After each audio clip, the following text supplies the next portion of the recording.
À l'invitation de son Excellence Vladimir Poutine, président de la Fédération de Russie, son Excellence le général d'armée Assimi Goïta, président de la transition, chef de l'État, accompagné d'une délégation ministérielle multisectorielle, effectuera une visite officielle en Fédération de Russie du 23 au 26 juin 2025. La visite du président de la transition en Fédération de Russie s'inscrit dans le cadre du renforcement des relations spéciales entre les deux pays, empreinte de respect mutuel, d'intérêt commun et d'amitié. Elle illustre la convergence de vues entre les deux chefs d'État sur les questions de paix et de sécurité internationale, y compris la vision du Mali et de la Confédération des États du Sahel, AES, sur la lutte contre le terrorisme au Sahel, ainsi que les perspectives de développement au bénéfice des populations maliennes et russes.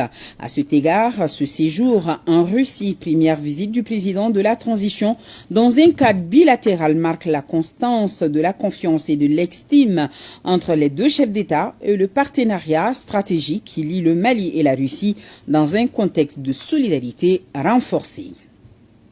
Oui, c'est demain, samedi, qu'elle va commencer cette seconde visite symbolique du président de la transition, le général d'armée Assimi Goïta, attendu à Moscou par son homologue russe Vladimir Poutine. Cette visite d'État s'inscrit dans le cadre des relations bilatérales stratégiques entre le Mali et la Russie, ainsi que la diversification des partenariats depuis sa prise de fonction.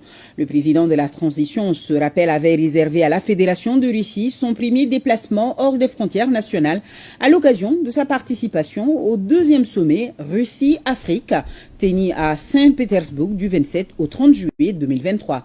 La visite du président Goïta est le prolongement des sommets de Saint-Pétersbourg où l'Afrique était fortement représentée. Voyons comment Moscou, particulièrement le Kremlin, s'apprête à accueillir le général d'armée Assimi Goïta, président de la transition du Mali. C'est un commentaire signé Garibou Pérou et Sidiki Balo, nos envoyés spéciaux. Sur invitation du président de la Fédération de Russie, le président de la transition, chef de l'État, est attendu à Moscou.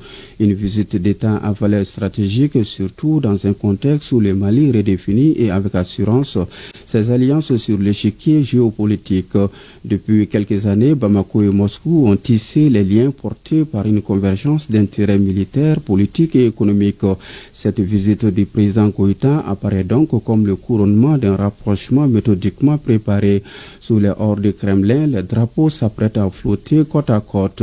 La Russie, qui a multiplié ces derniers temps les gestes envers le Mali, s'apprête à dérouler le tapis rouge au président Goïta. Selon des sources diplomatiques russes, le cérémonial sera à la hauteur des ambitions communes, hymnes nationaux, entretiens de haut niveau. Pour le Kremlin, cette visite est plus qu'un rendez-vous diplomatique, c'est une démonstration, celle de son ancrage croissant et sans complexe avec un Mali décidé à affirmer sa souveraineté. Dans les rues de la capitale russe, à quelques heures de l'arrivée du président Goïta, le ballet diplomatique s'accélère et les détails sont soignés dans les couloirs du pouvoir.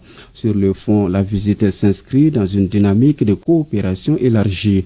Après les volets sécuritaires et militaires, viennent désormais les secteurs stratégiques comme l'énergie, les mines ou encore l'agriculture, traduisant une volonté mutuelle d'enraciner un partenariat gagnant-gagnant, cher au discours des deux capitales. L'agenda prévoit une rencontre avec le président Vladimir Poutine. C'est donc bien plus qu'un déplacement, c'est un signal d'un Mali qui assume son repositionnement loin de certaines influences traditionnelles et se tourne vers des partenariats qu'il juge respectueux. Dans une capitale russe habituée aux mobilisations, c'est désormais l'Afrique à travers la Confédération des États du Sahel qui entre dans la lumière. Et c'est le Mali par la voix de son président qui parlera au monde dans les heures qui viennent. Résolument tourné vers l'avenir, fort d'une volonté de stabilité et de souveraineté retrouvée, Bamako veut écrire un nouveau chapitre et Moscou, manifestement, est prêt à en être co-auteur de ce nouveau chapitre.